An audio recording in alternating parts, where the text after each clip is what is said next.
So, my dear brothers and sisters, I want to take this opportunity to welcome all of you again to this wonderful session.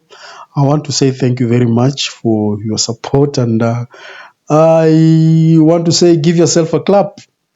We are now 2,000 subscribers. It's all because of you, and the gospel of Jesus Christ is true as we are pushing on. I want to say thank you very much. Thank you very much for your support and for always watching and sharing this gospel. I've also received emails for people who want to know the truth, more so also in my area, East Africa. A lot of brothers and sisters are reaching out to me. They want to know where the church is, just because of the videos that we are sharing and the comments that you brothers are giving, which is very educative, and they are learning also from you. I want to say thank you very much for all this. And I've also received 2 invites from a brother who is actually willing to come attend sacrament meeting with us. And these are 2 clergymen from Pentecostal world. I want to say thank you. That is Patrick and his friend Moses. Looking forward to see you tomorrow in the church. So you're highly welcomed, and I hope the Spirit of God will always be with you. Now, today, I am actually privileged to share with you one of the greatest and heroic and courageous moments that a missionary who was going home, and he so happened that he was in the airport and he saw this man called Post Malone. Post Malone is one of the most famous characters, famous people, very influential people. Even though I have not read much about him, but he's a very influential person in the society. And this missionary walked towards him in the airport and gave him the Book of Mormon, which is one of the greatest things that one can ever do. It's a great moment that when people read the Book of Mormon, they will be able actually to be delivered and be able to know what exactly the Lord requires of them. And without further ado, let me just invite you and see what exactly happened here. And before we move on, please welcome. Listen to this. A family shows up to St. George Regional Airport to pick up their son, who just finished serving a 2-year mission for the Church of Jesus Christ of Latter-day Saints. Now, they end up meeting one of his favorite singers. Go figure, right? Our Southern Utah correspondent, Cannon Seacrest, sat down with the missionary and why everyone is telling him congratulations. When Micah Hyde was getting off his flight to see his family after being away from them for 2 years, he was starstruck when he found out that Post Malone was actually at the airport at the exact same time as him. Best book in the world will change your life. Thank you very much. Thank you so much. Hey, you're good at it. You must have crushed it in Seattle. 2 years in Seattle. I'm gonna go. So we waited, the emotions are building up, and of course went out to see my family, super emotional. Got to hug them all, see them all. And at some point along the way, someone's like, Post Malone was just here. We got a video of him saying, like, congratulations on your mission, Micah. And I was like, that's crazy, like, there's no way. Oh, Micah, congratulations. Oh, you're awesome.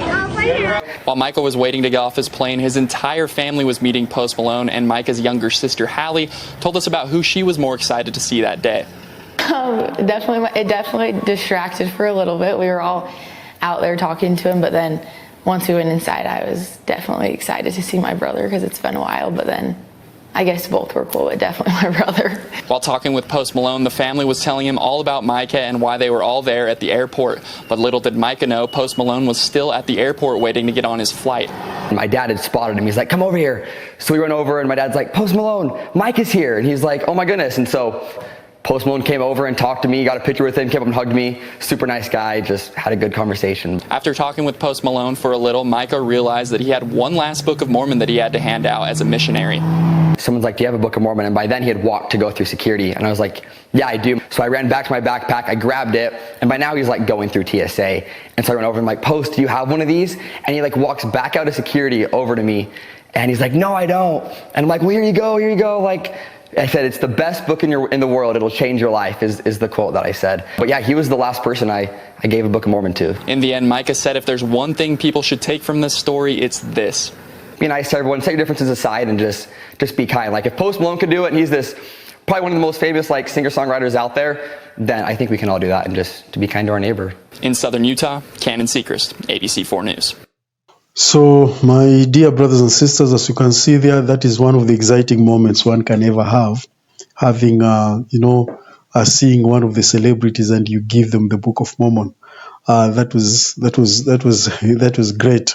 I remember during my time, we were actually proselyting, and the greatest moment was when I visited one of the brother to the Attorney General of our country by then. And when I was told that this is the brother of the Attorney General of Kenya, and I was like, ah. So we started teaching him, and it was so exciting that we gave him the Book of Mormon. And he was a very humble person, very, very humble. Like I can see how Post Malone is, very humble person, willing to talk to people, and is such a great influencer and a singer. Great people. And this is one thing I've ended up realizing that. I don't know if this is also your experience, but one thing I've realized throughout interacting with people is that I realize that people who are so influential and people who are so who've made it in life, they are not as arrogant as some of the people I see. They are not as arrogant as some people who have not yet even reached there, but they are very arrogant. These people are very humble. Those who have made it in life, they are very humble, and they're kind of like, spiritually connected in their own way. You know, spiritually connected in their own way. But one thing I ended up realizing is that they're very humble people, and that is a lesson I took. That if one needs to be successful, needs to be actually humble. Humility is key. Humility is very key. But if you see these people who are just flashy, some of them are not. They are only trying just to portray success, but they are not. But a really successful person is a very humble person. And that's what you can see even in this guy, Post Malone, a very humble brother. And I know someday he will join the church. The Book of Mormon is always the first thing. Someday he will join the church. Or you never know, a friend will join the church. Or maybe a member of the family, they will join the church someday. Otherwise, I know this is one of the greatest things that a missionary can ever do. One of the greatest experience that a missionary can ever do. And once you've handed over Book of Mormon to somebody, it's always that there's that wonderful feeling that you always have, that at least you've done something that is so fulfilling, which I could see from what this missionary has gone through. It's such a great thing. Otherwise, thank you very much. God bless you, and I'm looking forward to see you again next time. Thank you for your support, and God bless you.